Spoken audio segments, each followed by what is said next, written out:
সূরা কাউসার হচ্ছে পবিত্র কোরআনুল কারীমের ভিতরে ছোট্ট একটি সূরা।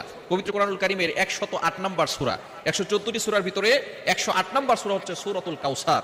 যদিও ছোট্ট সূরা, তবে এর ফজিলত কিন্তু অনেক বেশি।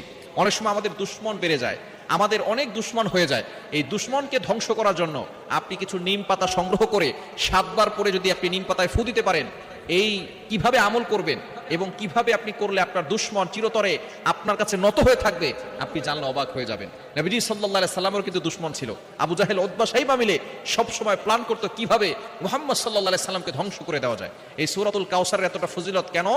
এমন সময় আল্লাহ পাক রব্বুল আলামিন এই সূরা কাউসার নাজিল করেছেন, যেই সময়টা নবীজি সাল্লাল্লাহু আলাইহি সাল্লাম খুবই কষ্টের ভিতরে ছিলেন। আল্লাহ পাক রব্বুল আলামিন সূরা কাউসার নাজিল করে নবীজি সাল্লাল্লাহু আলাইহি সাল্লামকে সন্তুষ্ট করেছেন। বলেন সুবহানাল্লাহ। Can you imagine? আপনি কল্পনা করতে পারছেন? নবীজি সাল্লাল্লাহু আলাইহি সাল্লামের ছেলে সন্তান যারা এই দুনিয়াতে এসেছিল, তারা এই দুনিয়া থেকে বিদায় নিয়েছে। অল্প অল্প বয়সে তারা দুনিয়া থেকে বিদায় নিয়েছে। যখন এই সব সন্তানগুলো দুনিয়া থেকে বিদায় নিল, এবার কাফেররা বলা শুরু করলো, মুহাম্মাদের বংশের কোনো ছেলে নাই, মুহাম্মাদের এই দিন টিকবে না। মুহাম্মদ যে ইসলামের দাওয়াত দেয়, যেই কালিমার দাওয়াত দেয়, এই কালিমার দিন বেশি দিন টিকবে না, কেননা তার সন্তান সবগুলো দুনিয়া থেকে বিদায় নিয়েছে। মুহাম্মদ হচ্ছে আবতার, নির্বংশ, মুহাম্মাদের বংশ নাই, মুহাম্মাদের এই ইসলাম বেশি দিন থাকবে না।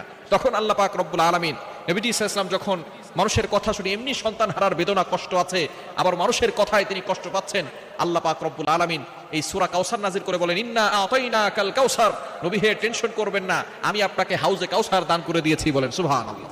ইন্না আতাইনাকাল কাউসার ফাসাল্লি লিরাব্বিকা ওয়ানহার। আল্লাহ পাক রব্বুল আলামিন জানিয়ে দিয়েছেন, আপনার জন্য নামাজ এবং কুরবানি দিয়েছি। এরপরে বলছেন, ফাসাল্লি লিরাব্বিকা ওয়ানহার ইন্না শানিআকা হুয়াল আবতার। যারা আপনাকে নির্বংশ বলে গালি দেয়, তারাই হচ্ছে নির্বংশ। নবী হে আপনি টেনশন করবেন না, আপনার সন্তান নাই, আপনার সন্তানগুলো দুনিয়া থেকে বিদায় নিয়েছে, এই জন্য আপনি টেনশন করছেন, এই দিন থাকবে না। আপনার রুহানি সন্তান থাকবে। এই রুহানি সন্তানরা আপনাকে এতটা ভালোবাসবে, এতটা মোহব্বত করবে যে আপনি দুনিয়াতে থাকবে না, কিন্তু আপনার ইজ্জতের উপরে তারা চুল পরিমাণ আঘাত করতে দিবে না।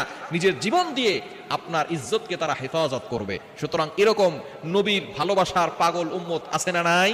সুতরাং নবীজি সাল্লাল্লাহু আলাইহি ওয়াসাল্লাম কেমন সময় এই সূরা আল্লাহ পাক রব্বুল আলামিন দিয়েছেন, যখন তিনি কষ্টে ছিলেন। এই সূরাটা যখন আপনি পড়বেন, দুশমনকে কাবু করার জন্য, তাকে বাধ্য করার জন্য। অনেক সময় আমাদের দুশমন বেড়ে যায়, ভালো যিনি থাকবে তার উপরে দুশমন বেড়ে যাবে। এটা কিভাবে আমল করবেন? আপনি প্রথমে ওযু করবেন। এই আমলটা ফজরের নামাজের পরে করার চেষ্টা করবেন। ফজরের নামাজের পরে আপনি ওযু করে ফজরের নামাজ পড়ে এরপরে আপনি সেখানে বসবেন, বসে 3 বার দুরূদ শরীফ পড়বেন।